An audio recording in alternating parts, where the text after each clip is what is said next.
In the hush of evening, as the world outside your window fades into twilight, settle back against your pillows, dear listener. Let the soft glow of a candle or the dim light of your screen be our hearth. Tonight, I invite you to journey with me into the mists of time, to the year 536, when a veil of endless cold descended upon the earth, as if the gods themselves had exhaled a breath of frost over kingdoms and fields alike. This is the tale of King Eadric, ruler of Eldoria, a land inspired by the ancient realms of Britannia, where rivers froze mid-flow and the sun hid behind a perpetual shroud. Close your eyes, breathe deeply, and feel the chill seep into your bones, not as fear, but as a gentle embrace pulling you into the story. If this whispers to your soul, like, subscribe and share your thoughts in the comments below. What era calls to you next? Now let us begin. The great chill began subtly, like a whisper from the north winds that grew into a relentless sigh. In the halls of Castle Etherstone, perched upon craggy hills overlooking the frost-kissed valleys of Eldoria, King Eadric stirred in his chamber as dawn, or what passed for it, crept through the narrow windows. The air hung heavy, thick with a fog that blurred the edges of everything, turning the world into a dreamscape of grays and whites. You can almost feel it now, can't you? The stone walls, cold as forgotten iron, pressing against your skin like a lover's indifferent touch. The faint crackle of embers in the hearth, struggling to ward off the damp that seeped through every crack, carrying the scent of wet earth and distant smoke from village fires that burned low and desperate. Eadric, a man of 40 winters, rose from his bed of furs, wolf pelts layered thick, their coarse hairs brushing his bare arms with a roughness that reminded him of his youth spent hunting in warmer forests. His breath clouded before him, mingling with the musty aroma of aged tapestries that depicted battles long past, their colors faded like memories. He wrapped a woolen cloak around his broad shoulders, the fabric heavy with dew, and stepped toward the window, his boots echoing softly on the flagstones, each step a muted thud that resonated through the empty corridors. Outside, the landscape stretched in eerie silence. Fields that should have been golden with harvest now lay barren, dusted with an untimely frost that crunched underfoot like brittle bones. The river, once a lively vein of silver, had slowed to a sluggish crawl, its surface glazed with ice that reflected the dim, hazy sky, a sky that hadn't shown the true face of the sun in months. As he gazed out, Eadric's mind wandered to the chronicles kept by his scribes, tales from distant lands that spoke of this affliction not as a local curse, but a shadow cast over the world. Historians of the Byzantine court, far to the east, had whispered of volcanic fires in distant realms, eruptions so mighty they hurled ash into the heavens, blocking the light and plunging summers into winter's grasp. The year when the sun gave no heat, one traveler had recounted by the fire last eve, his voice low and trembling, the taste of bitter ale still on Eadric's tongue from sharing a horn with him. Snow in summer, they said, falling upon the fields of distant China like unseasonal petals, crops withering before they could ripen, leaving granaries empty and bellies hollow. In Eldoria, the cold had come swiftly after a spring of unusual rains, the ground turning hard as stone, refusing the plow's bite. Eadric felt a pang in his chest, not just from the chill that nipped at his fingers, but from the weight of kingship, the knowledge that his people looked to him as the fog thickened, day by day. Shifting your gaze now to Mira, the young chambermaid who entered quietly, her presence announced by the soft rustle of her linen skirts and the faint jingle of keys at her belt. Mira, with hair like autumn leaves tucked under a simple coif, carried a tray of bread and cheese, the crust still warm from the ovens, its yeasty scent cutting through the damp air like a promise of comfort. She was but 20, orphaned in a raid years prior, her skin pale from days spent indoors, her hands roughened by labor, calluses that spoke of scrubbing hearths and mending linens. As she set the tray down, the wood creaking under its weight. She glanced at Eadric with eyes wide and wary, the firelight dancing in them like fleeting stars. "My lord," she murmured, her voice a gentle lilt that echoed the brooks of her village upbringing. "The bakers say the flour runs low, the mills grind slow in this frost." Her words hung in the air, flavored with the subtle bitterness of unspoken fear, the same fear that gnawed at her own stomach, empty save for the thin porridge she'd sipped at dawn, its oaty taste lingering like a faint warmth. Eadric turned to her, his gray eyes softening, the lines around them deepening like cracks in ancient bark. He reached out, his hand enveloping hers briefly, the contrast stark. His palm rough from sword hilts, hers from endless toil. "We endure, Mira," he said, his tone measured, each word falling like a slow drop of honey into the quiet room, "as our ancestors did through storms and sieges." But inwardly, doubt stirred, a cold current beneath his resolve.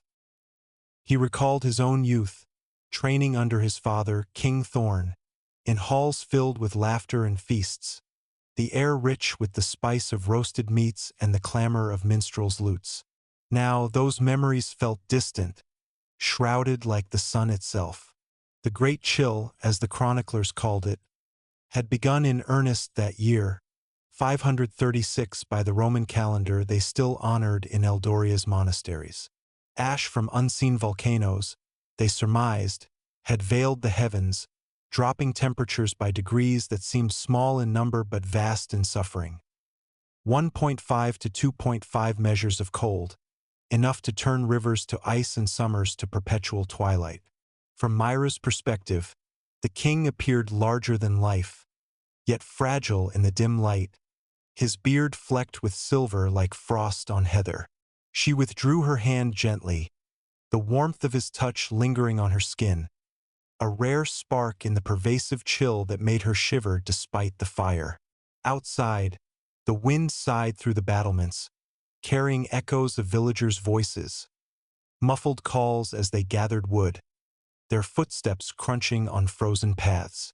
The smell of burning peat wafted in, earthy and acrid, mingling with the faint tang of salt from the nearby sea, where waves lapped sluggishly against iced shores. Mira thought of her brother, out in the fields, his breath fogging as he salvaged what roots he could from the unyielding soil, their texture gritty and cold against his numbed fingers. The morning progressed with a council in the great hall, where tapestries swayed faintly in drafts that slipped through ill-fitted doors. Thorn, Eadric's loyal captain of the guard, a burly man with a scar tracing his jaw like a riverbed, his voice gravelly from years of shouting commands, stood at the king's side.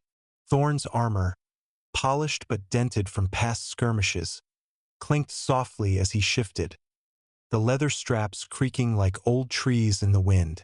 "Sire," he began, his breath visible in the hall's chill. "Scouts report the borders hold, but hunger stirs unrest. The fog hides raiders, and our stores dwindle."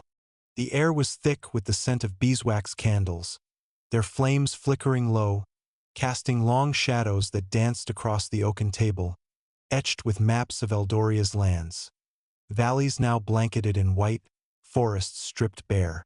Eadric nodded, his fingers tracing the map's lines, the parchment cool and smooth under his touch, evoking memories of warmer days when those same valleys bloomed with wildflowers, their pollen sweet in the breeze. He spoke of alliances, drawing from tales of old kings who forged pacts in times of trial, much like the emperors of Byzantium who, even now, grappled with the same veil of darkness. "We must ration wisely," he decreed, his voice steady, though his throat tightened with the aftertaste of the morning's watered wine. Tart and thin, a far cry from the rich vintages of bountiful years. Around the table, advisors murmured agreement, their faces gaunt, eyes shadowed by the perpetual gloom that filtered through high windows, turning daylight into a muted haze. As the meeting waned, Eadric retreated to the battlements, the stone steps winding upward, each one slick with a thin layer of frost that bit through his boots. Up there, the wind whispered secrets, tugging at his cloak with icy fingers, carrying the distant lowing of cattle, fewer now, their milk soured by the cold, tasting of grass long withered. He leaned against the parapet, the rough granite pressing into his palms, grounding him as he surveyed his realm. Villages huddled below like sleeping beasts, smoke rising in thin plumes from chimneys. The aroma of burning would faint but comforting, a reminder of life persisting. Yet, the fog obscured the horizon, a gray blanket that muffled sounds and dulled colors, making the world feel smaller, more intimate, yet infinitely lonelier. Enter Aelwyn, the king's advisor and healer, a woman of wisdom with silver-streaked hair braided like ropes of moonlight, her robes flowing softly as she approached. Her steps were light, barely audible over the wind's sigh, and she carried a pouch of herbs, their dried leaves releasing a subtle, earthy fragrance. Lavender and thyme, meant to soothe frayed nerves. Aelwyn, widowed in a plague years before this chill, bore her grief in the quiet lines of her face, her skin cool to the touch from hours spent in the herbarium, where pots simmered over low fires. "The stars hide from us, my king," she said, her voice a melodic murmur, like water over pebbles. But the chronicles speak of such times before, volcanic winters, they call them, when the earth shudders and skies weep ash. She placed a hand on his arm, the fabric of her sleeve soft as down, imparting a fleeting warmth that contrasted the biting air. From Aelwyn's view, Eadric seemed a pillar amid the storm, yet she sensed the tremor in his stance, the way his breath caught like a sail in gusts. She recalled her own losses, the night her husband faded, his skin hot with fever while the world outside grew cold, the taste of medicinal brews bitter on her lips as she fought in vain. Now, this greater chill threatened all, the coldest decade in centuries, as wandering scholars from the East described, with temperatures plummeting and harvests failing across empires. "We must foster hope," she advised, her words laced with the scent of the herbs she crushed between fingers, releasing a calming vapor that mingled with the fog's dampness. The day unfolded in layers of quiet activity. Eadric visiting the granaries, where sacks of grain, sparse and musty, their contents gritty with weevils, were counted under torchlight, the flames hissing as they consumed tallow, filling the air with a smoky tang. He shared a meal with his people, a simple stew of roots and salted meat, the broth warm on the tongue, its savory depth a balm against the hunger that clawed at bellies. Laughter, subdued but genuine, echoed in the hall as stories were traded, tales of warmer times, voices rising and falling like gentle waves. Yet, as evening drew near, the cold deepened, shadows lengthening like fingers across the floors. Eadric retired to his study, the quill scratching on parchment as he penned letters to allied lords, the ink's metallic scent sharp in the still air. Thorn stood guard outside, his breath fogging the narrow window, watching as snow began to fall. Unseasonal flakes that melted on his outstretched hand, cold and fleeting as forgotten dreams. In the quiet of the castle kitchens, Mira prepared the evening fire, her knees aching from kneeling on stone, the heat from the blaze warming her cheeks like a blush.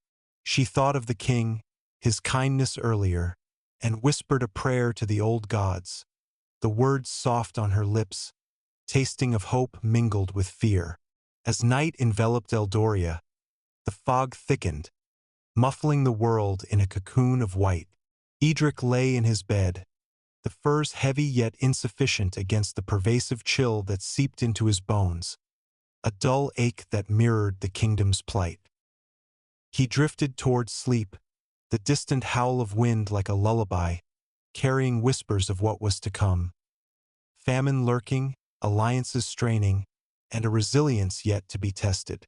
And so, as the embers dimmed, One could almost hear the earth's quiet lament, a reminder that even in the deepest cold, sparks of warmth endure. But what shadows would the morrow bring, when the fog refused to lift and secrets from the north began to stir? For now, rest, dear listener, and let the tale linger like a dream half remembered. As the night deepens around you, dear listener, let the soft rustle of your blankets become the whisper of snow against ancient stone. Picture yourself in Eldoria, where the great chill of 536 holds the land in its icy grasp, and the castle of Etherstone stands like a weary sentinel against the endless fog. Tonight, we return to King Eadric's world, where every breath is a battle against the cold, and every heartbeat carries the weight of a kingdom's survival. Feel the stillness settle over you, the faint crackle of a distant fire pulling you back to that frost-bound realm. If this tale wraps you in its spell, leave a like, share your thoughts below, and subscribe for more journeys into the past. Now, let us step softly into the second part of our story. The dawn crept into Eldoria not with light, but with a heavier shade of gray, as if the world had exhaled a sigh of frost that clung to every surface. In the great hall of Etherstone, the air was thick with the scent of damp wool and the faint, acrid tang of smoke from torches that burned low, their flames flickering like weary eyes. King Eadric stood before his council, his hands clasped behind him, the coarse weave of his cloak brushing against his wrists, grounding him in the moment. The hall's stone floor, slick with condensation, reflected the dim glow of braziers, their warmth a fleeting comfort against the chill that seeped through the walls, cold as the touch of a forgotten grave. You can feel it, can't you? The way the air bites at your fingertips, the way the silence hums with unspoken fears, broken only by the soft creak of wooden benches as advisors shifted, their breath clouding in the frigid air. Eadric's gaze swept over the gathered faces, lords and scribes, their cheeks gaunt, their eyes shadowed by hunger and doubt. The great chill, as the chroniclers now called it, had tightened its grip, with tales from distant lands filtering through like whispers on the wind. Monks in far-off monasteries wrote of skies dimmed by ash, a veil cast by volcanoes unseen, perhaps in the lands of fire and ice far to the north, where the earth roared and spewed darkness. The chronicles spoke of a world cooled by 2 measures of frost, enough to choke rivers with ice and turn fields to barren wastes. In Eldoria, the harvest had failed for a second season, the barley stalks brittle as glass, their earthy scent replaced by the musty odor of rot. Eadric tasted the memory of last night's stew on his tongue thin, with the faint bitterness of turnips boiled too long, a far cry from the feasts of his youth, when mead flowed sweet and warm. From the corner of the hall, Mira watched, her hands folded in her apron, the rough linen scratching her palms, still tender from hauling wood at dawn. The fire she'd tended earlier had warmed her briefly, its smoky aroma lingering in her hair, but now the cold crept back, numbing her toes through her worn boots. She studied Eadric, his broad shoulders squared against the weight of his crown, a circlet of iron that gleamed dully in the torchlight, its cold metal pressing into his brow like a quiet accusation. To Mira, he was both king and man, his voice steady but his eyes betraying a flicker of uncertainty, like ripples on a frozen pond. She recalled her mother's tales of older kings, whispered by the hearth in better times, stories of rulers who faced famine and emerged stronger, their names carried on the wind like the scent of blooming heather. "Hold fast," her mother would say, her voice soft as the crackle of burning twigs, and Mira clung to those words now, her lips moving silently, tasting the salt of her own resolve. The council's murmurs grew, a low hum like distant bees, as Thorn, the captain of the guard, stepped forward. His boots thudded on the stone, the sound sharp against the hall's hush, and his scarred hand rested on the hilt of his sword, the leather grip worn smooth by years of use. "Sire," he said, his voice rough as gravel. "The villages report thefts, grain stolen from barns, livestock vanishing into the fog." His breath hung in the air, mingling with the faint smell of oiled steel from his armor, a scent that reminded Eadric of battles fought in warmer years, when blood and sweat were the only costs. Thorn's words stirred the room, advisors exchanging glances, their cloaks rustling like dry leaves. Eadric felt the weight of their eyes, each one a silent plea for answers he did not yet have. He nodded, his fingers brushing the edge of the oak table, its surface cool and polished, etched with the faint grooves of past councils, where his father had once carved his initials with a dagger's tip.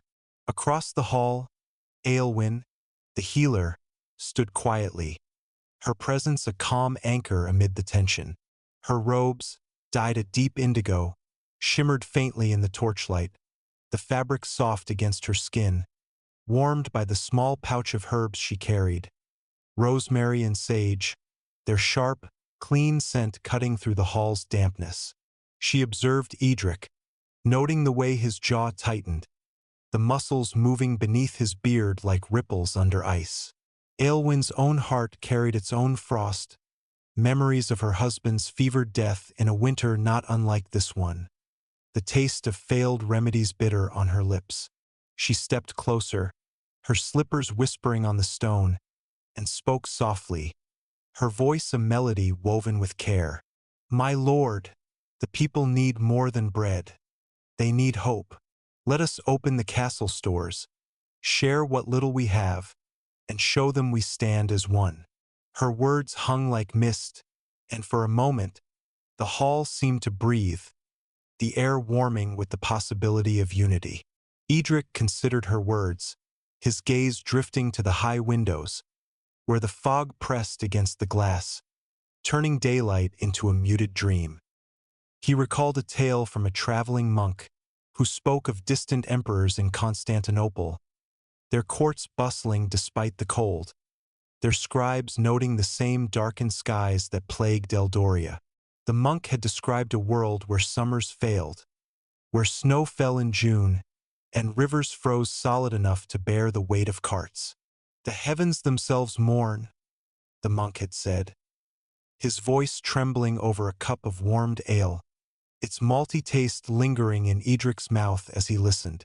Here in Eldoria, the cold was no less cruel. Fields lay fallow, the earth hard as iron, its scent sharp with frost and decay. The king's own hands, roughened by years of wielding a sword, ached as he flexed them, the cold seeping into his joints like an unwelcome guest. From Thorn's perspective, the council was a fragile thread holding the kingdom together. He stood taller, his chest broad under his armor, the weight of it pressing into his shoulders, a familiar burden that grounded him. He thought of the men under his command, their faces wind-burned, their hands cracked from hauling frozen logs, the smell of sweat and leather clinging to them even in this cold. Thorn had seen hunger before, in campaigns against northern tribes, but this was different. A silent enemy that crept through the fog, stealing breath and hope alike. He caught Myra's eye across the room, her small frame dwarfed by the hall's grandeur, and felt a pang of protectiveness, as if she were the sister he'd lost to fever years ago.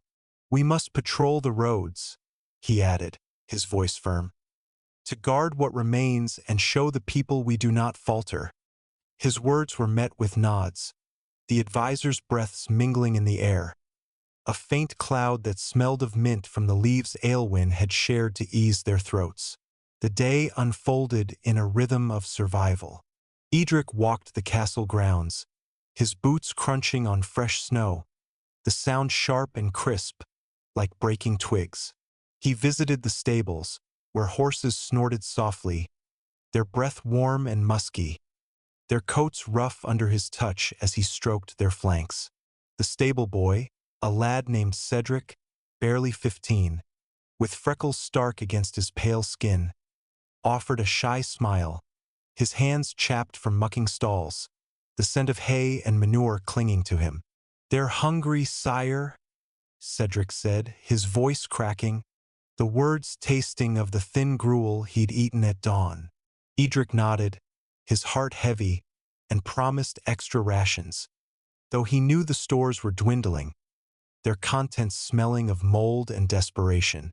In the village below, Mira joined the women at the communal ovens, their hands red from kneading dough, the air thick with the yeasty warmth of baking bread, a fleeting comfort against the cold that nipped at their ears.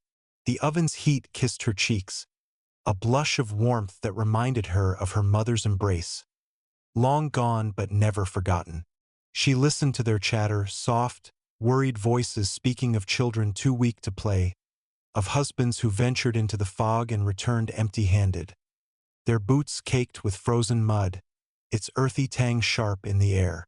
Myra's own fears coiled in her chest, cold as the frost that rimed the windows, but she hummed a tune her brother had taught her, its melody soft as falling snow, a shield against despair.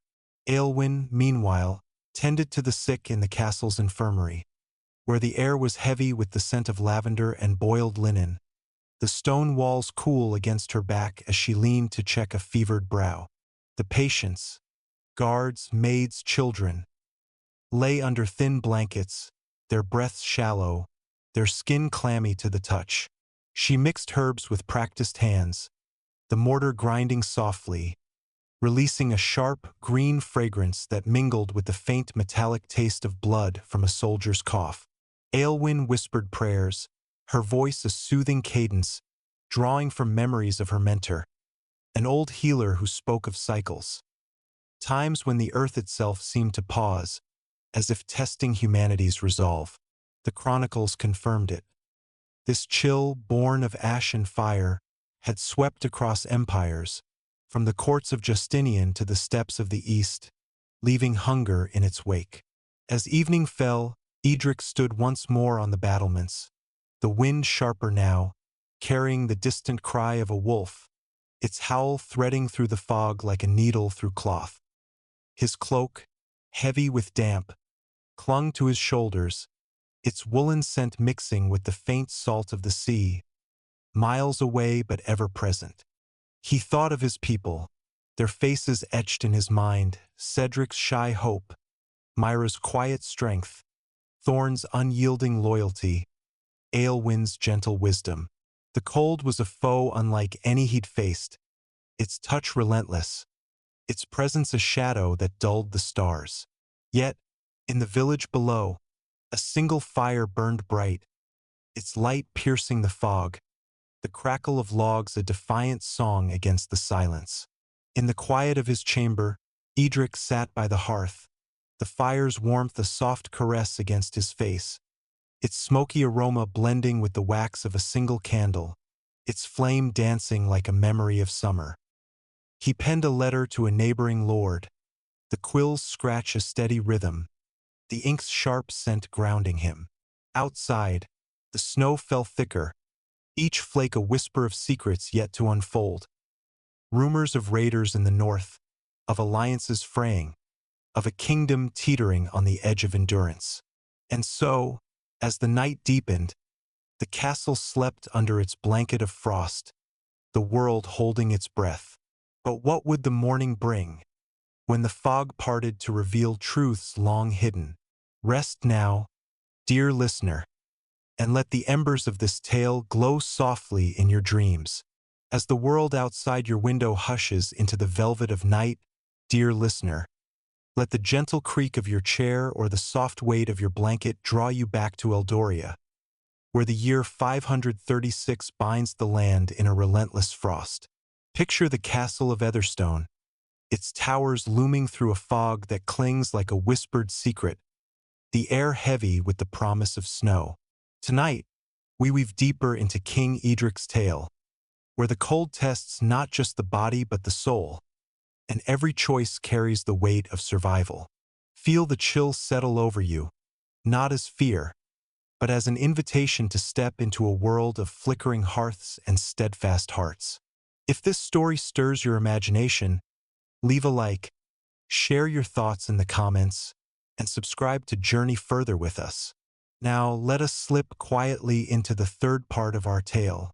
Morning broke over Eldoria with a light so faint it seemed the sun had forgotten its duty, casting the valley in a pallor of gray that blurred the edges of reality. In the courtyard of Etherstone, King Eadric stood among his people, his boots sinking into the snow, its icy crust crunching softly, a sound like the breaking of fragile hopes. The air was sharp, biting at his exposed skin, carrying the scent of pine from the distant forest and the faint, bitter tang of smoke from fires that struggled to burn through damp wood. His cloak, heavy with frost, brushed against his calves, the wool rough and damp, clinging like a second skin. You can almost feel it, can't you? The way the cold seeps into your bones, the way the world feels hushed, as if holding its breath, waiting for a warmth that might never come. The courtyard bustled with quiet purpose, villagers and guards moving in a slow dance of survival. Barrels of salted fish, their briny aroma sharp in the air, were rolled into the castle stores, each thud against the cobblestones echoing like a drumbeat in the stillness. Eadric's breath clouded before him, mingling with the faint steam rising from a cauldron of broth tended by Mira, whose hands, red from the cold, stirred the pot with a wooden spoon, its surface worn smooth by years of use. Her scarf, a faded green, fluttered in the wind, brushing her cheek with a softness that contrasted the harsh bite of the frost on her lips. She glanced at Eadric, her eyes catching the weak light, reflecting a flicker of resolve, like embers glowing beneath ash. "The children need this, sire," she said, her voice soft but steady, tasting of the thin barley gruel she'd sipped at dawn, its grainy warmth a fleeting shield against hunger. Eadric nodded, his hand resting on the pommel of his sword, the cold metal biting through his glove, grounding him as he surveyed the gathered faces. Men and women bundled in patched cloaks, their breath forming clouds that merged with the fog. The great chill, as the chroniclers recorded, had swept beyond Eldoria, its shadow falling across distant lands. Travelers spoke of the Roman East, where Justinian's court grappled with famine, and of far-off fields in the Orient, where rice withered under unseasonal snows. The scribes wrote of a sky dimmed by ash, perhaps from a volcano's wrath in lands unknown, cooling the earth by measures small but devastating, 2 degrees, enough to freeze rivers and silence the songs of spring. In Eldoria, the ground remained unyielding, its surface hard as iron, smelling of frost and decay, refusing the seeds that might have promised renewal. From Myra's perspective, the courtyard was a tapestry of struggle and resilience. She stood by the cauldron, the heat warming her face, its smoky scent blending with the faint tang of onions simmering in the broth. Her fingers ached, stiff from gripping the ladle, the wood cool and slick under her touch.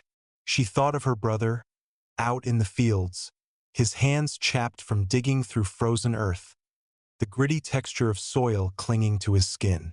The villagers' voices rose softly around her, a murmur like the rustle of leaves, speaking of dwindling stores and whispered fears of raiders lurking in the fog. Myra's heart tightened, a cold knot of worry, but she served the broth with care, each bowl steaming in the air, its warmth a small act of defiance against the chill that numbed her toes through her thin boots. Thorn, the captain of the guard, approached Eadric, his armor clinking softly, the leather straps creaking like old bones. His face, weathered by years of service, bore a new tension, his scar stark against his wind-burned skin. "Sire," he said, his voice low, roughened by the cold air that tasted faintly of ash. "A scout returned at dawn. He speaks of tracks in the northern woods, men, not beasts, moving under cover of fog." The words hung heavy, like the damp wool of Thorn's cloak, its weight pressing into his shoulders. He recalled nights on patrol, the crunch of snow underfoot, the distant howl of wolves mingling with the wind's sigh, their cries sharp in the silence. Thorn's hand tightened on his sword, the hilt's worn leather familiar, its faint oily scent grounding him as he met Eadric's gaze. Their shared resolve a silent vow. Eadric's mind churned, the scout's report stirring memories of his father's reign. When raiders struck under cover of storms, their blades flashing in torchlight, the air thick with the coppery smell of blood.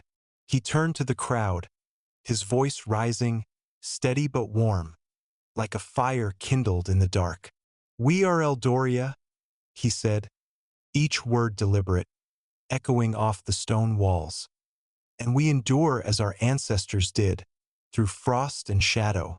The villagers stirred, their faces lifting, their breaths mingling in the air, scented with the faint mint of Aelwyn's herbs, passed among them to ease coughs.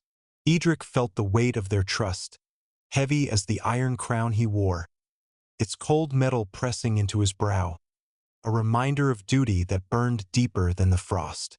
In the healer's quarters, Aelwyn worked by candlelight, the wax dripping slowly, its smoky aroma blending with the sharp tang of crushed yarrow and chamomile, their scents rising as she prepared poultices.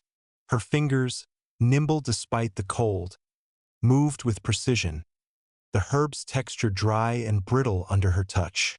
The infirmary's walls, damp with condensation, glistened faintly, their chill seeping into her back as she leaned over a patient. A young guard named Leaf, his breath shallow, his skin hot with fever.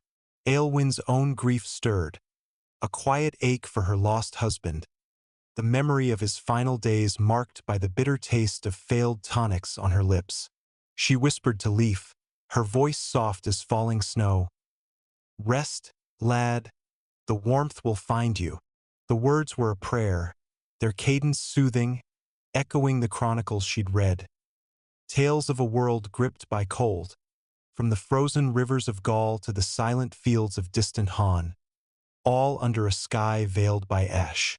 From Leaf's fevered haze, Aelwyn seemed a beacon, her touch cool and steady, her robes brushing his arm with a softness that recalled his mother's shawl, long lost to time.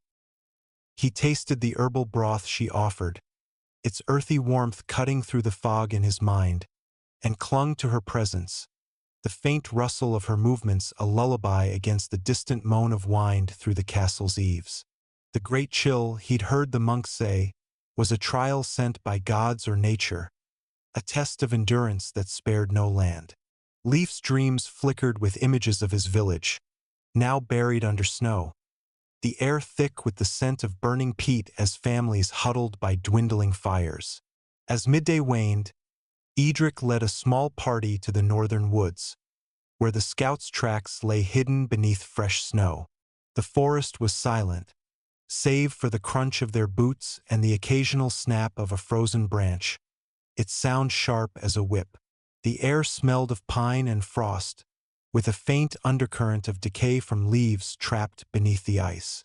Eadric's hand rested on his sword, the hilt cold through his glove, its weight a reminder of battles past, when the air rang with steel and the taste of blood was sharp on the tongue.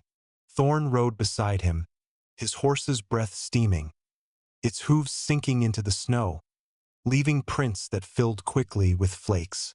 The fog pressed close, muffling their voices, turning the world into a cocoon of white where shadows moved like ghosts. Back at the castle, Mira joined the women in mending nets, their fingers stiff from the cold, the coarse rope rough against their skin. Its briny scent a reminder of the sea's bounty, now frozen beyond reach. They sang softly, a tune of old harvests, the melody weaving through the air like smoke, its notes warm against the chill that numbed their lips. Mira thought of Eadric, out in the woods, and whispered a prayer, her breath tasting of the broth she'd served, its warmth lingering in her chest. As evening fell, the search party returned, their faces grim, their cloaks dusted with snow that melted in the castle's warmth, leaving puddles on the stone. Eadric stood by the hearth, the fire's crackle a steady pulse, its heat kissing his face, though his hands remained cold, aching from gripping the reins. Thorn reported no raiders found, only tracks vanishing into the fog, like secrets swallowed by the night. Aelwyn joined them, offering warmed mead, its honeyed scent a fleeting sweetness, its taste a spark against the tongue. The castle settled into sleep, the fog thicker now, wrapping Etherstone in silence. Eadric lay awake, the furs heavy on his chest, the air cold despite the fire's glow. He thought of the tracks, the unseen threat lurking beyond the mist, and the weight of a kingdom resting on his choices. Outside, the wind whispered, carrying echoes of a world in waiting, where hope and fear danced in fragile balance. And so, as the embers dimmed, the night held its secrets close, like a mother cradling a child. But what truths would the fog reveal, when the cold tightened its grip and the shadows began to speak? Rest now, dear listener, and let the tale linger in the quiet corners of your dreams. As the night wraps you in its quiet embrace, dear listener, let the soft glow of your candle or the faint hum of the world beyond your window guide you back to Eldoria, where the year 536 binds the land in an unrelenting frost. Picture Etherstone Castle, its stones cloaked in snow, standing resolute against a fog that whispers of secrets yet to unfold. Tonight, we delve deeper into King Eadric's struggle, where the cold tests not only endurance but the fragile threads of trust and hope. Feel the chill settle around you, a gentle pull into a world of flickering fires and steadfast souls. If this tale warms your heart or stirs your dreams, leave a like, share your thoughts below, and subscribe for more journeys into the past. Now, let us step softly into the fourth part of our story. The morning in Eldoria dawned with a stillness so profound it seemed the earth itself held its breath. The fog thicker now, curling around Etherstone's towers like a lover's hesitant touch. King Eadric stood in the castle's armory, surrounded by the muted clink of steel, the air heavy with the scent of oiled leather and the faint, metallic tang of polished blades. His fingers traced the edge of a shield, its surface cold and smooth, etched with the sigil of Eldoria. A stag beneath a crescent moon, its lines worn by generations of hands. The armory's stone walls, slick with frost, gleamed faintly in the torchlight, their chill pressing against his back through his woolen tunic, its fibers coarse and damp, smelling faintly of lanolin and smoke. You can feel it, can't you? The weight of armor waiting to be donned, the silence that hums with the promise of action, the cold that bites at your knuckles like a quiet warning. Outside, the courtyard lay hushed, save for the soft crunch of snow under the boots of guards preparing for patrol. Their breath clouded the air, mingling with the earthy aroma of burning peat from a nearby brazier, its warmth a fleeting kiss against the frost that rimed their cloaks. Eadric's thoughts drifted to the scout's report from the previous day, tracks in the northern woods, vanishing into the fog like ghosts fleeing dawn. The great chill, as the monks recorded in their shivering script, had gripped the world beyond Eldoria, with tales from distant Constantinople speaking of harvests lost and skies dimmed by ash, perhaps from a volcano's wrath in lands far across the sea. Chronicles noted a drop of 2 degrees, a number small but cruel, enough to freeze rivers and silence the songs of spring, leaving fields barren and granaries echoing with emptiness. From the armory's shadowed corner, Thorn watched his king, his scarred hand resting on a rack of spears, their iron tips gleaming dully, their hafts smooth under his calloused palm. His armor, dented from battles past, creaked softly as he shifted, the leather straps smelling of wax and sweat, a reminder of warmer campaigns when the air rang with steel and the taste of victory was sweet. Thorn's voice, rough as gravel, broke the quiet. "Sire, the men are ready, but the fog blinds us. If raiders move, they'll strike unseen." His words carried the weight of experience, each syllable flavored with the faint bitterness of mead he'd sipped at dawn, its warmth lingering in his throat. Eadric met his gaze, noting the tension in Thorn's jaw, the scar along its stark against his wind-burned skin, like a riverbed carved by time.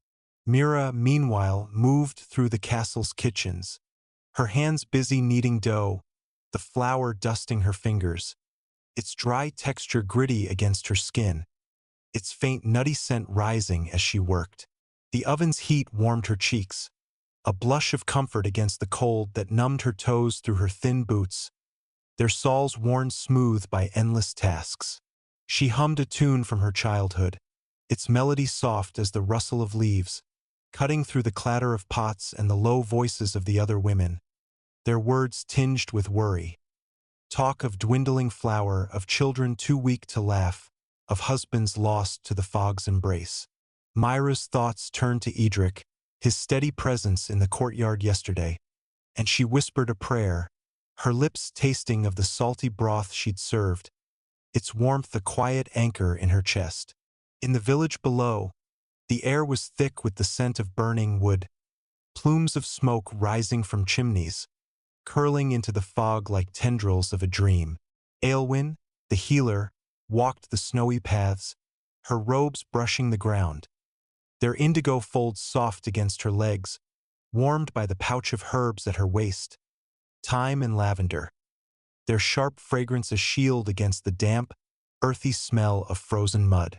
Her hands, cool from hours in the infirmary, clutched a basket of salves, their waxy texture smooth under her fingertips. She visited a cottage where a mother, Ellen, cradled a fevered child, the boy's skin hot to the touch, his breath shallow, tasting faintly of the mint Aelwyn had given to ease his cough.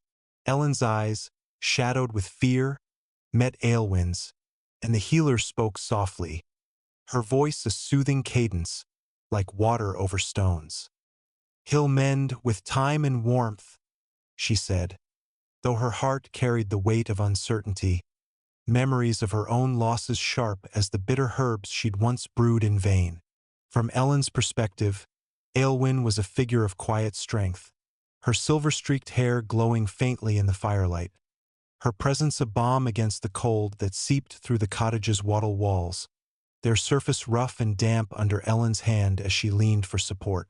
The fire crackled softly, its smoky aroma blending with the faint tang of boiled roots, the only meal they could muster. Ellen thought of the fields beyond, now buried under snow, their once rich soil smelling of frost and decay, refusing the seeds her husband had sown before he vanished into the fog, seeking game that no longer roamed.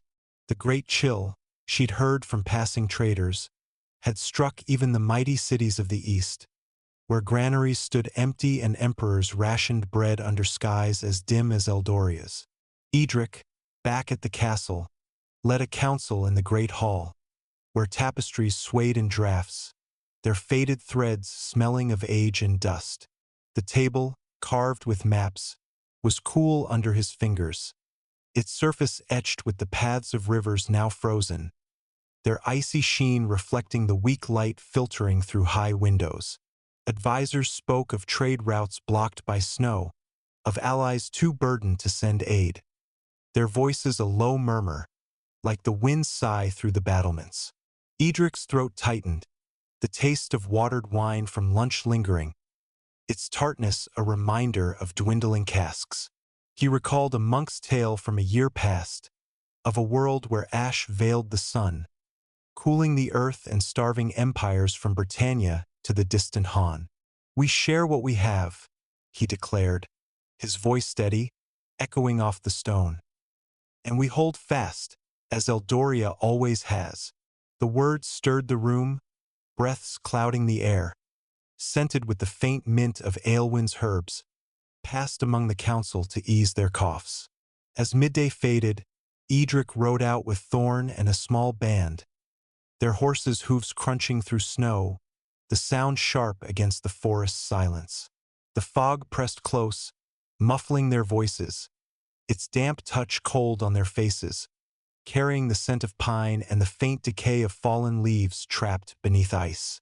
Eadric's hand rested on his sword, the hilt's cold metal biting through his glove, its weight a steady companion. They followed the scout's tracks, now faint, leading deeper into the woods where shadows moved like whispers. Thorn's horse snorted, its breath steaming, the musky scent of its coat mingling with the frost's sharp bite. A twig snapped, the sound sudden and brittle, and Eadric's heart quickened, the taste of anticipation sharp on his tongue, like blood from a bitten lip. Back at Etherstone, Mira joined the women in the weaving room, their looms clacking softly, the air thick with the dusty smell of wool and the faint warmth of their shared breath. Her fingers, sore from kneading, worked the shuttle, its wooden surface smooth under her touch, the rhythm soothing despite the cold that numbed her knuckles. She thought of her brother, still in the fields, and whispered his name, her lips dry, tasting of the bread she'd eaten, its crusty warmth a fading memory. The women's voices rose in a quiet song, its melody weaving through the fog outside, a thread of hope against the silence. Aelwyn returned to the castle, her basket lighter now, the herb scent fainter but still sharp in her nostrils.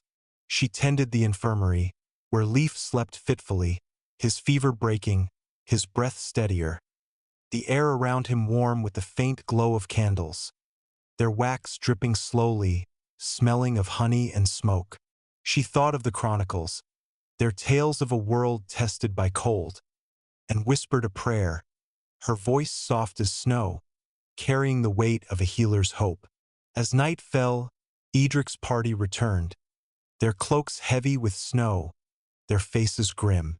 No raiders were found, but the tracks led to a clearing where a single arrow lay, its fletching torn, its shaft cold to the touch, smelling faintly of pine sap.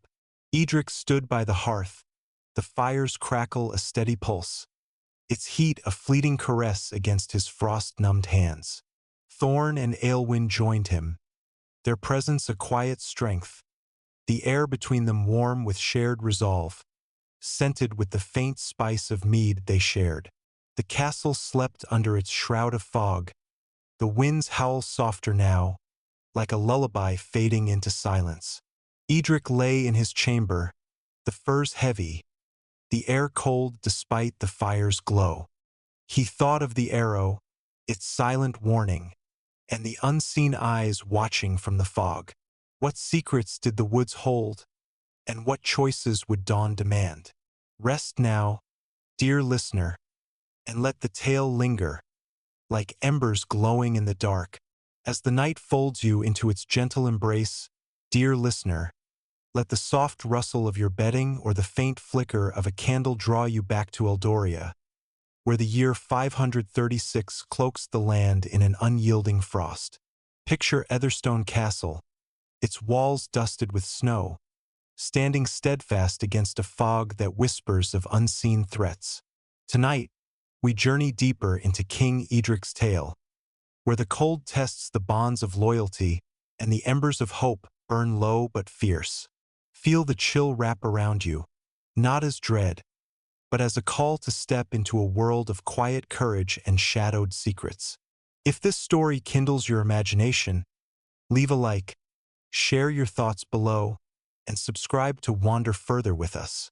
Now, let us glide softly into the fifth part of our 8-part tale. The fog over Eldoria thickened as morning crept in, a heavy veil that dulled the dawn to a mere whisper of light, casting Etherstone in shades of silver and gray.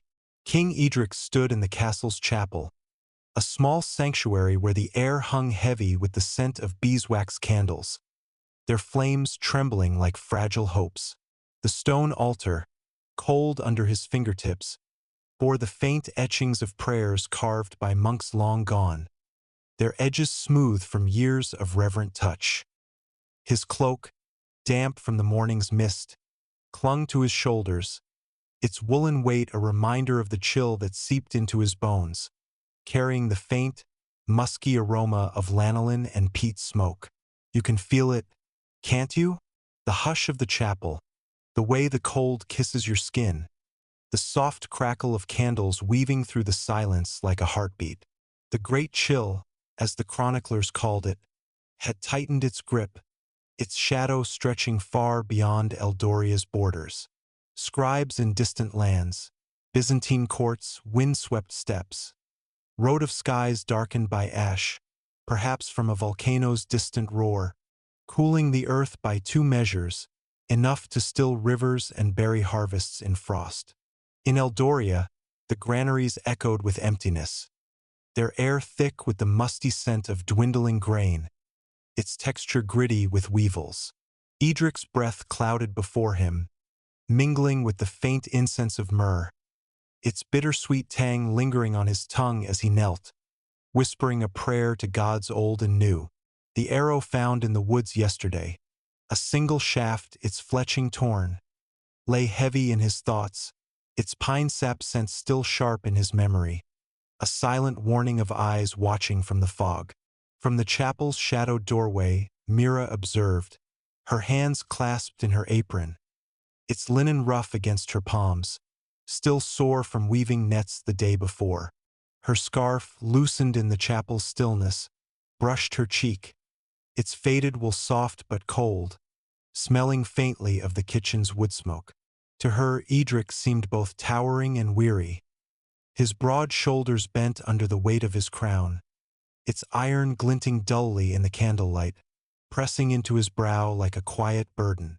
She thought of her brother, still toiling in the frozen fields, his hands chapped, the earthy tang of soil clinging to him.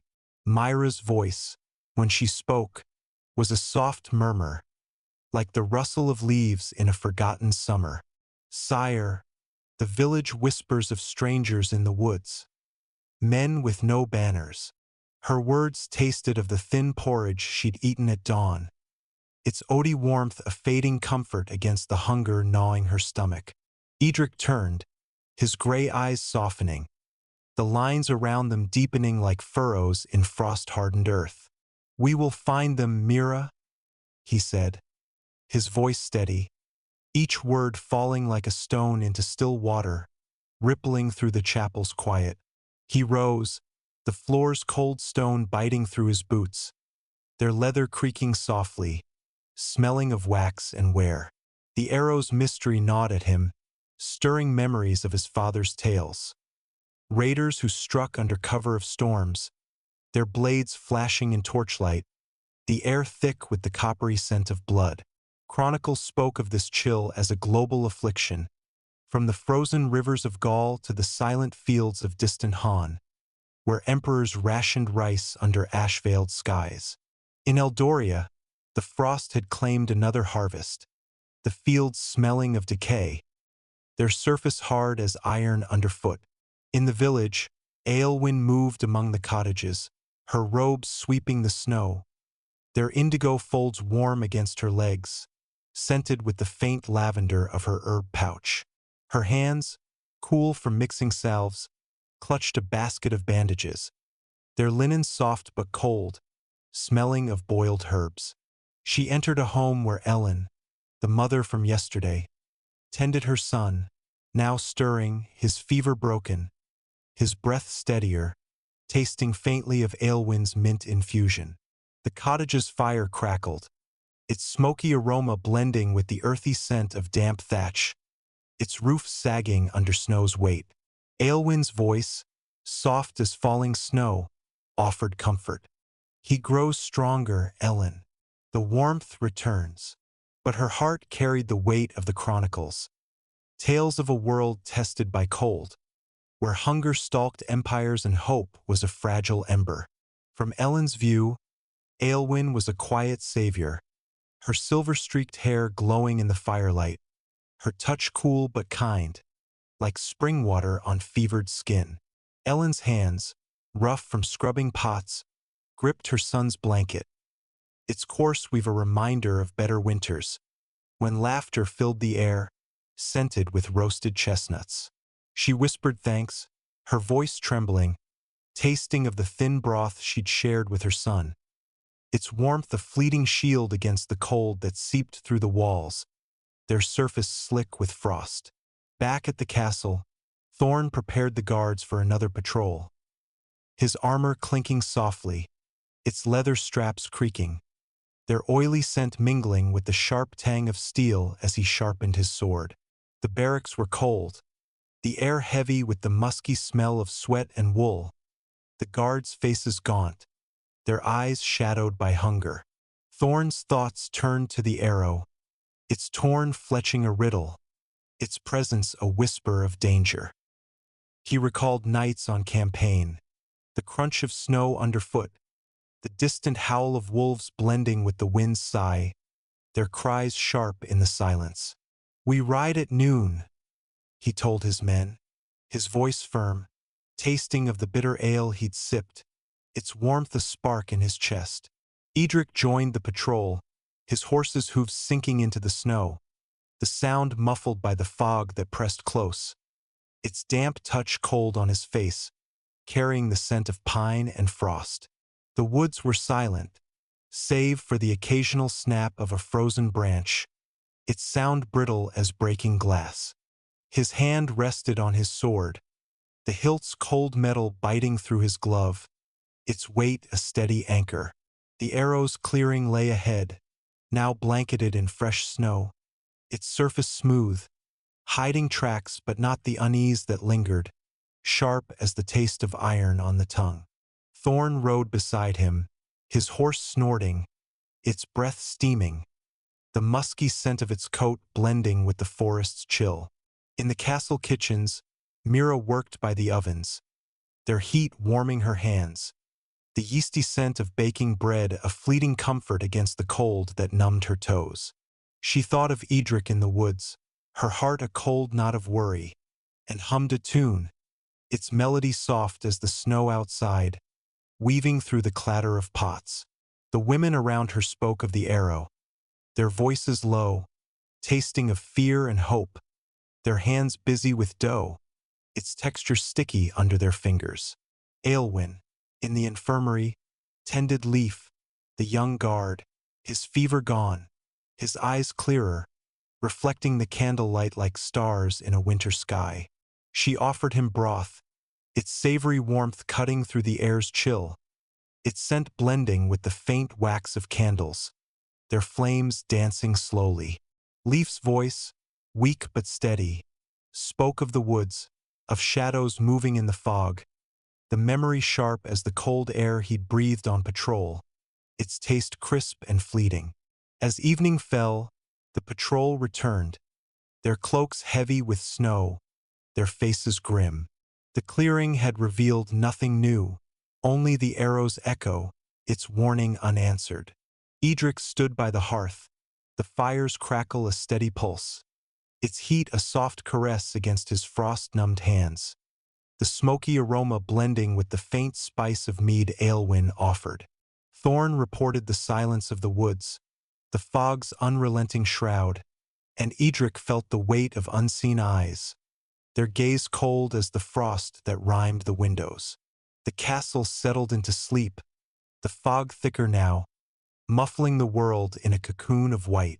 Eadric lay in his chamber, the furs heavy, the air cold despite the fire's glow.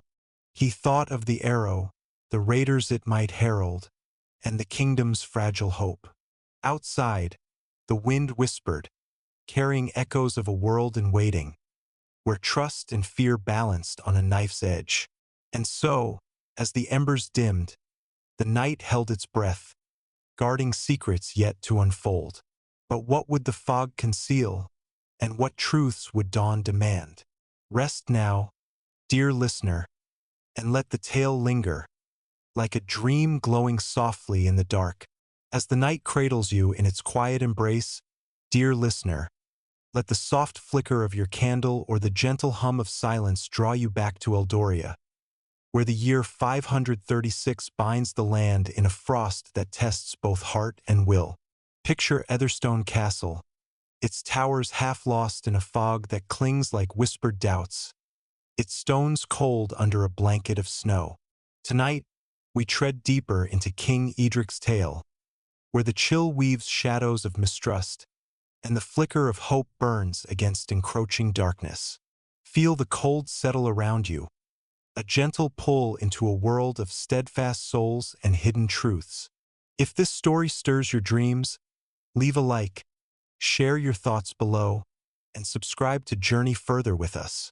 Now, let us slip softly into the sixth part of our eight-part tale.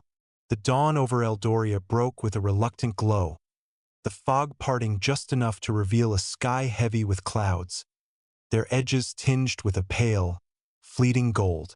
King Eadric stood atop Etherstone's highest battlement, the wind tugging at his cloak, its damp wool brushing his neck, cold and rough, smelling faintly of lanolin and the distant sea's salt.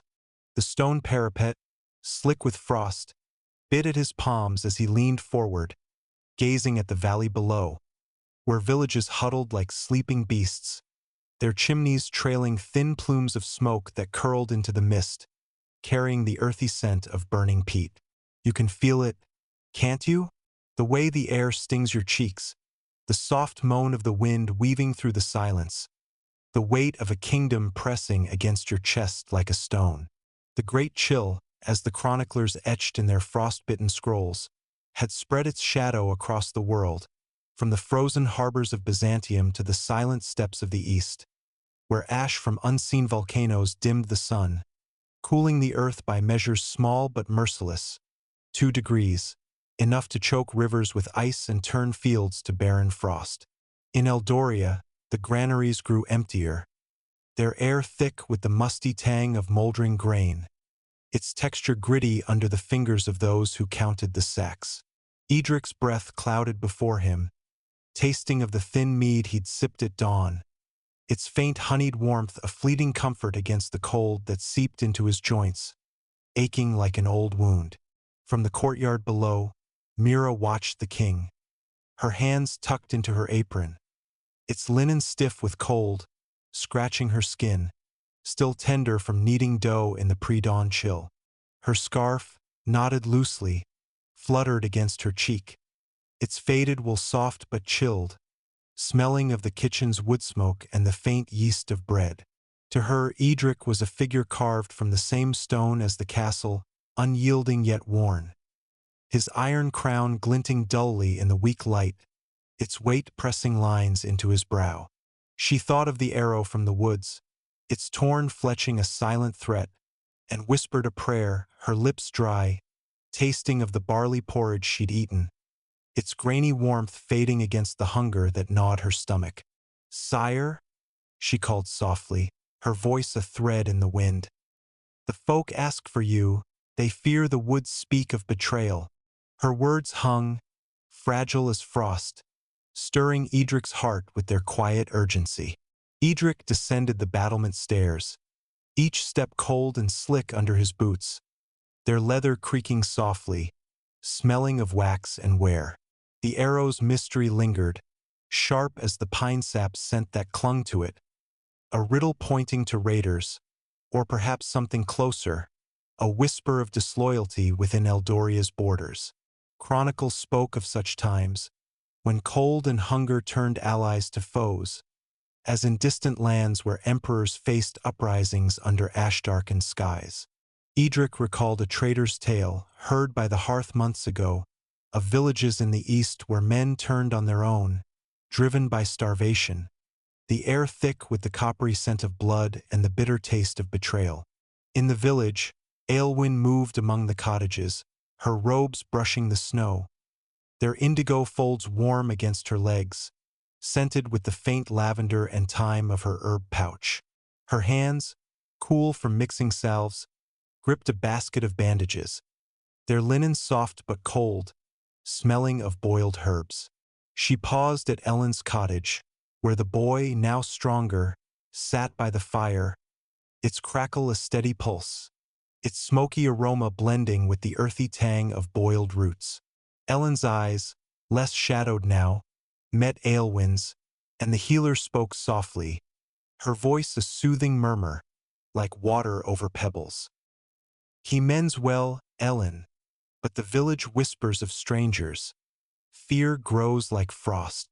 Her words carried the weight of the chronicles, tales of a world gripped by cold, where hunger drove men to dark choices, from the frozen fields of Gaul to the silent plains of distant Han. From Ellen's perspective, Aelwyn was a beacon of calm, her silver-streaked hair glowing in the firelight, her touch cool but steady, like spring water on weary skin. Ellen's hands, rough from scrubbing pots, clutched her son's blanket, its coarse weave a reminder of winters past, when the air was warm with laughter and the scent of roasted chestnuts. She nodded, her voice trembling, tasting of the thin broth she'd shared with her son, its warmth a fragile shield against the cold that seeped through the walls, their surface slick with frost. "What do they want, these shadows in the woods?" she asked, her words heavy with a mother's fear, the air thick with the scent of damp thatch and worry. At the castle, Thorn gathered the guards in the barracks, their armor clinking softly, the air heavy with the musky smell of sweat and wool, their faces gaunt under the weight of hunger. His scarred hand rested on his sword, its hilt smooth under his calloused palm, its oily scent grounding him as he spoke. "We ride again at noon," he said, his voice rough, tasting of the bitter ale he'd sipped, its warmth a spark in his chest. "The arrow is no stray, it speaks of intent." He thought of the woods, the crunch of snow underfoot, the distant howl of wolves blending with the wind's sigh, their cries sharp in the silence. The guards nodded, their breaths clouding the air, scented with the faint mint of Aelwyn's herbs, passed to ease their coughs. Eadric joined the patrol, his horse's hooves sinking into the snow, the sound muffled by the fog that pressed close, its damp touch cold on his face, carrying the scent of pine and frost. The woods were silent, save for the occasional snap of a frozen branch, its sound brittle as breaking ice. His hand rested on his sword, the hilt's cold metal biting through his glove, its weight a steady anchor. The clearing where the arrow was found lay empty, its snow undisturbed, but a new sign caught Thorn's eye. A scrap of cloth torn and frozen, smelling faintly of sweat and iron, snagged on a thorn bush. Eadric's heart quickened, the taste of anticipation sharp on his tongue, like blood from a bitten lip. Back at Etherstone, Mira worked in the great hall, setting out bowls of stew, their steam rising in the cold air, its savory scent blending with the smoky aroma of the hearth's fire. Her hands, sore from carrying trays, ached as she served, the wooden bowls cool under her fingers, their grain smooth but cold. She thought of Eadric in the woods, her heart a cold knot of worry, and hummed a tune, its melody soft as falling snow, weaving through the murmurs of the gathered folk, their voices tasting of hope and fear. A child tugged at her skirt, his small hand cold, his breath smelling of the mint Aelwyn had given to ease his cough, and Mira smiled, her lips dry, her warmth a quiet gift. Aelwyn, in the infirmary, tended Leaf, the young guard, now sitting up, his eyes bright, reflecting the candlelight like stars in a winter sky. She offered him broth, its earthy warmth cutting through the air's chill, its scent blending with the faint wax of candles, their flames dancing slowly. Leaf spoke of the woods, of shadows that seemed to watch, the memory sharp as the cold air he'd breathed, its taste crisp and fleeting. Aelwyn listened, her heart heavy with the chronicle's warnings, of cold that turned men to predators, of empires crumbling under hunger's weight. As evening fell, the patrol returned, their cloaks heavy with snow, their faces grim. The scrap of cloth, now in Eadric's hand, felt coarse, its frozen threads biting his fingers. Its faint iron sent a whisper of conflict. Thorn reported no tracks, only the cloth's silent riddle, and Eadric felt the weight of unseen eyes, their gaze cold as the frost that rimed the windows.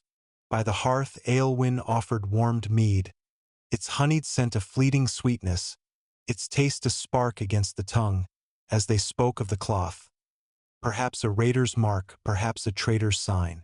The castle settled into sleep, the fog thicker now, muffling the world in silence. Eadric lay in his chamber, the furs heavy, the air cold despite the fire's glow. He thought of the cloth, the arrow, the whispers of betrayal, and the kingdom's fragile hope. Outside, the wind moaned, carrying echoes of a world on the edge, where loyalty and fear danced in delicate balance. And so, as the embers faded, the night held its secrets close, like a lover guarding a vow. But what would the fog reveal, and what choices would dawn demand? Rest now, dear listener, and let the tale linger, like a dream glowing faintly in the dark. As the night wraps you in its serene folds, dear listener, let the soft glow of your candle or the quiet hum of your surroundings pull you back to Eldoria, where the year 536 grips the land in a frost that tests both courage and trust.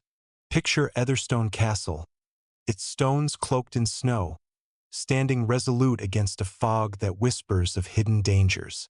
Tonight, we delve deeper into King Eadric's tale, where the cold weaves threads of doubt and the embers of hope flicker against encroaching shadows.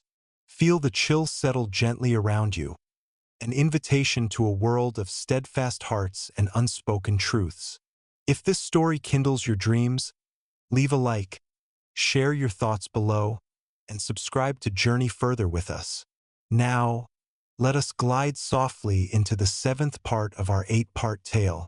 The morning in Eldoria dawned with a brittle clarity, the fog thinning just enough to reveal a sky heavy with clouds, their edges sharp as if carved from ice. King Eadric stood in the castle's great hall, the air thick with the scent of damp wool and the faint, acrid tang of smoke from the hearth, where logs crackled softly, their warmth a fleeting caress against the chill that clung to the stone walls, slick with frost. His hand rested on the oak table, its surface cool and smooth, etched with maps of Eldoria's lands. Valleys now buried in snow, rivers frozen still, their icy sheen reflecting the dim light filtering through high windows. You can feel it, can't you? The way the cold numbs your fingertips, the soft rustle of cloaks in the quiet, the weight of a kingdom pressing like a stone against your chest. The great chill, as the chroniclers recorded in their trembling script, had spread its shadow across the world, from the silent harbors of Byzantium to the frozen plains of distant Han, where ash from unseen volcanoes dimmed the sun, cooling the earth by 2 merciless degrees, enough to lock fields in frost and silence the songs of spring. In Eldoria, the granaries stood nearly empty, their air heavy with the musty scent of moldering grain, its texture gritty with weevils, a bitter reminder of failed harvests.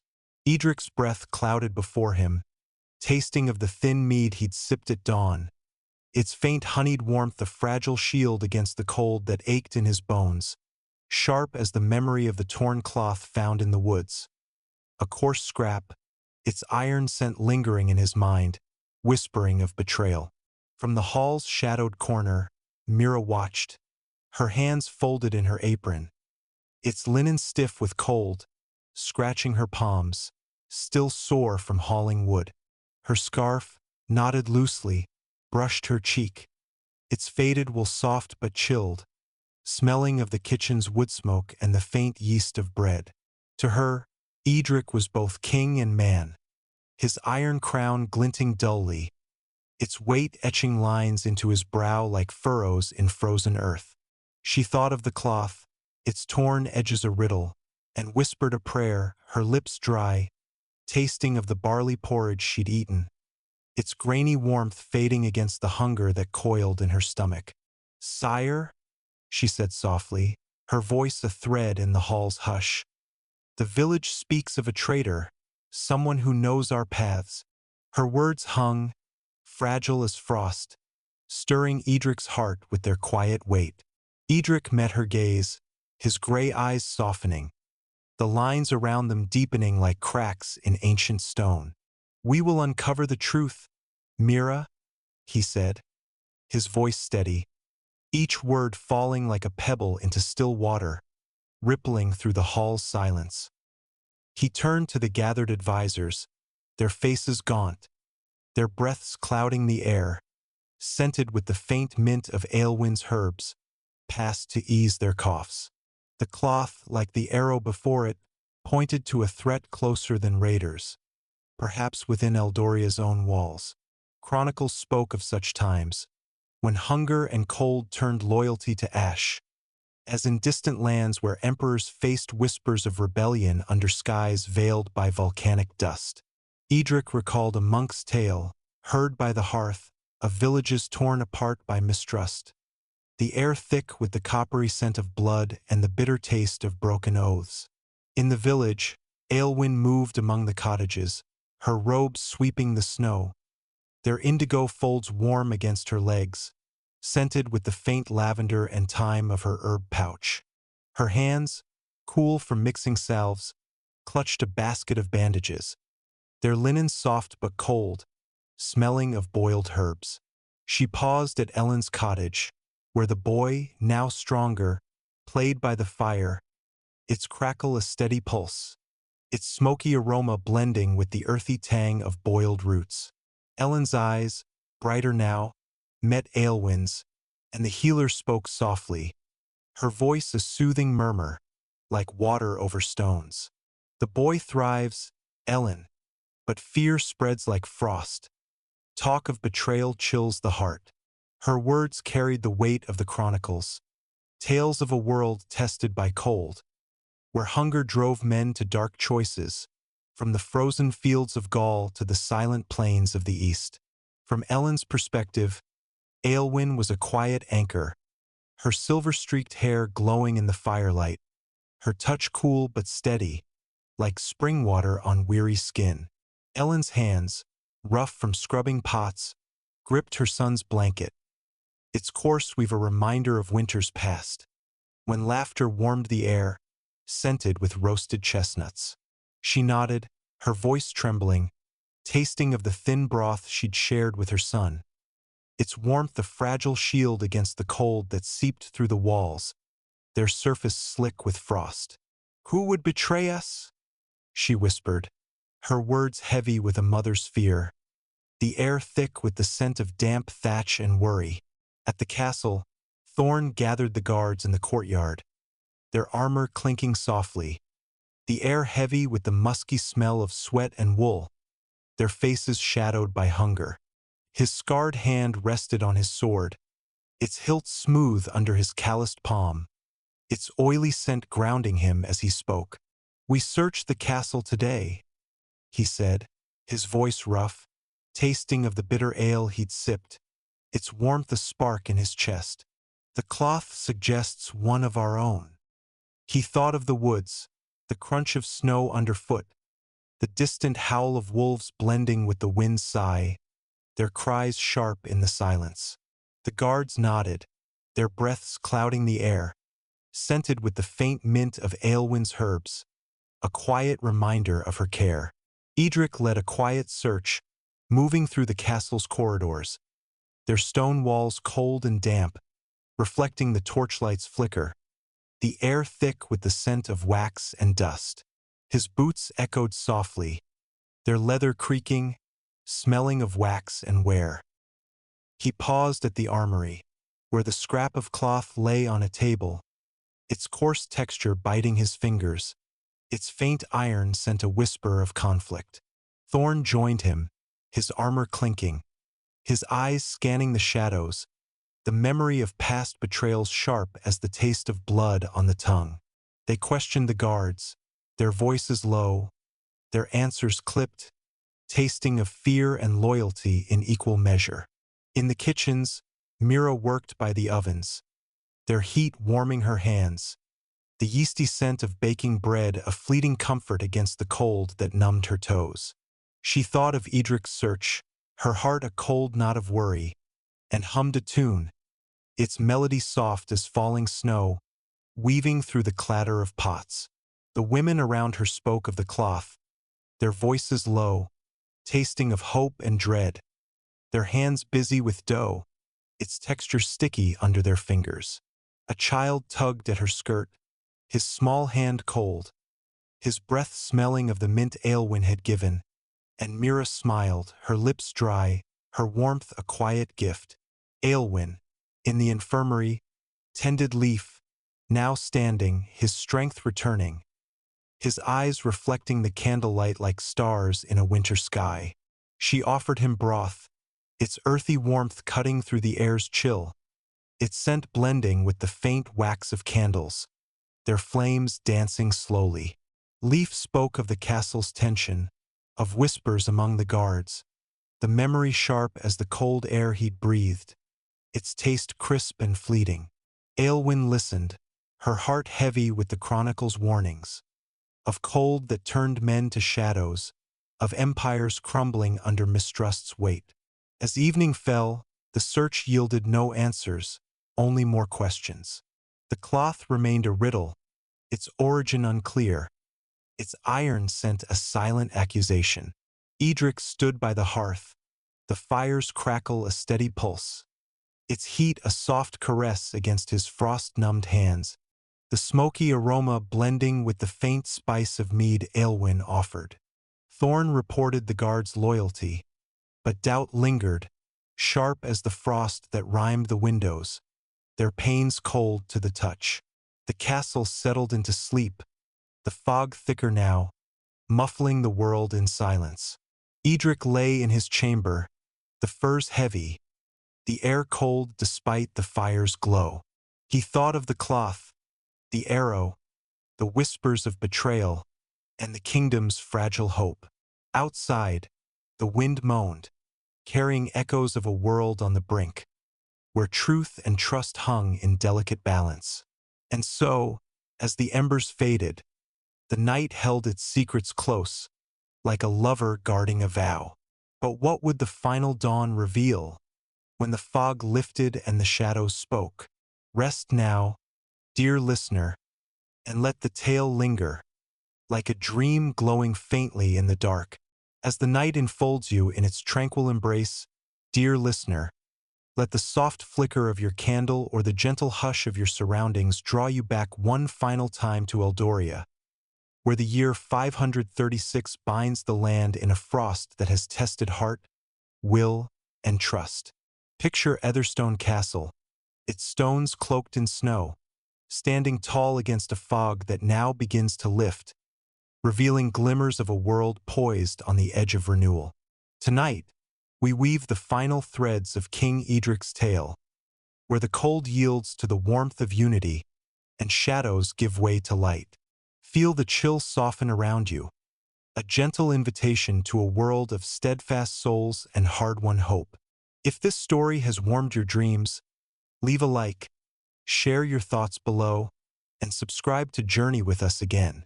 Now, let us step softly into the eighth and final part of our tale.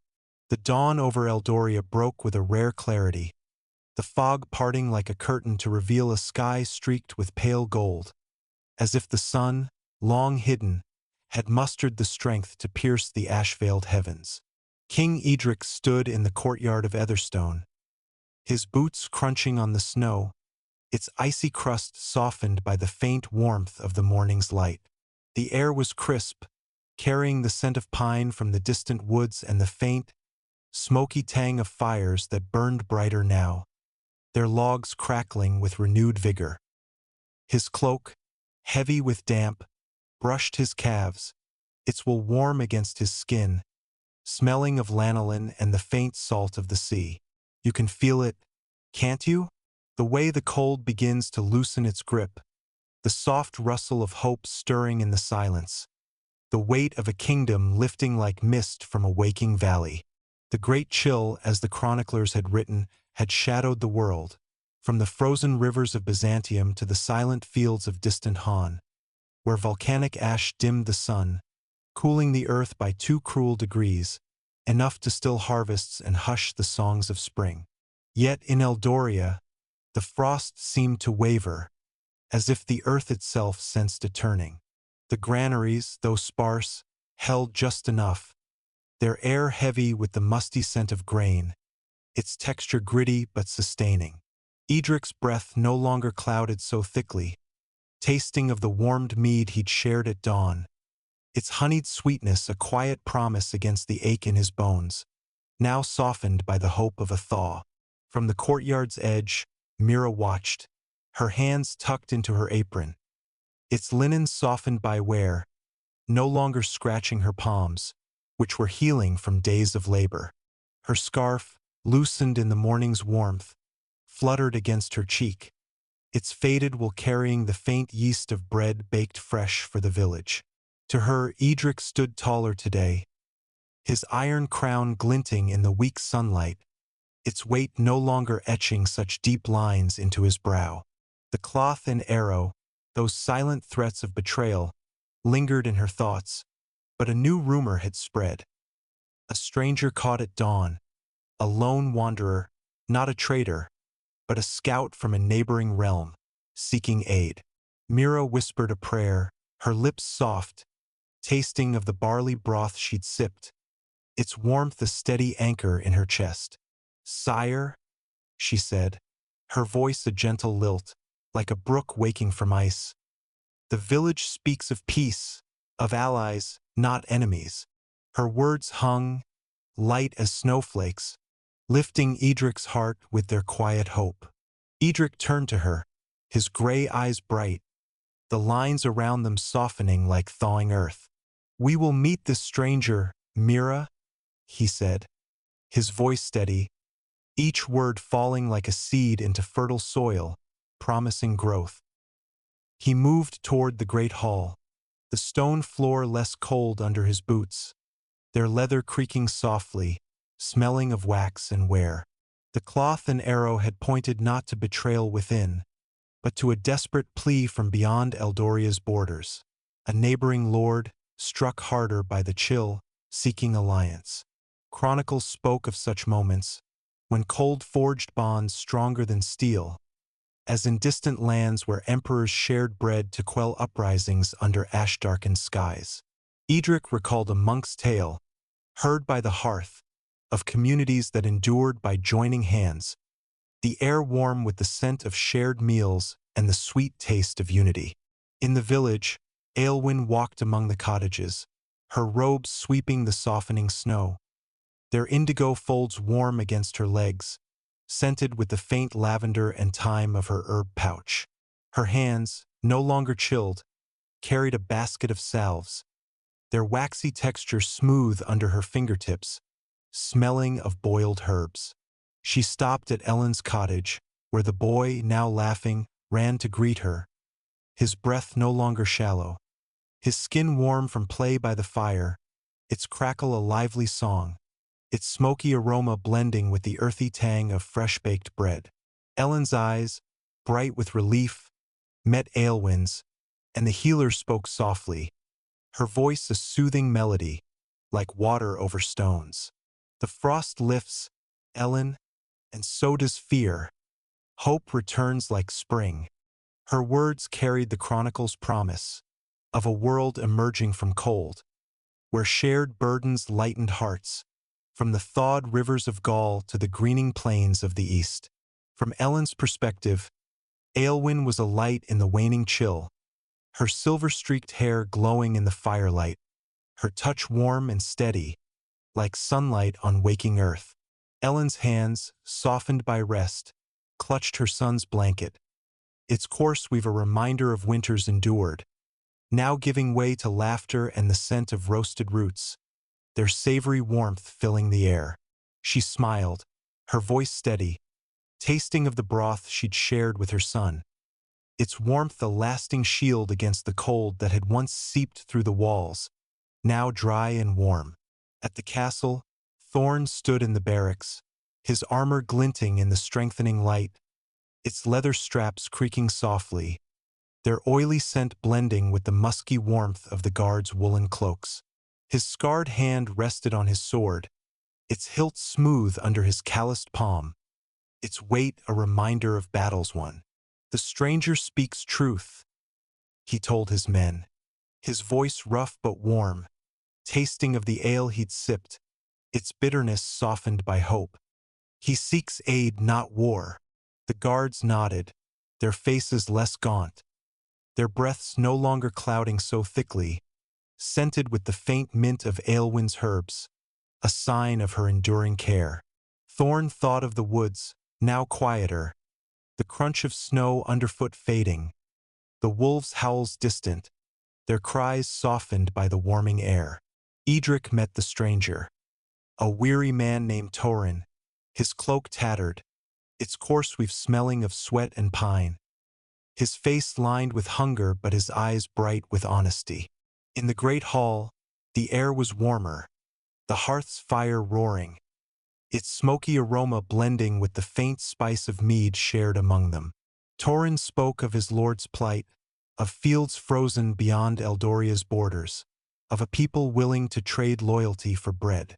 Eadric listened, his hand resting on the oak table, its surface warm under his fingers, etched with maps now promising alliance. The cloth and arrow, once omens of betrayal, were Torin's, left in desperation to signal need, not threat. Eadric's voice, when he spoke, was a steady beacon.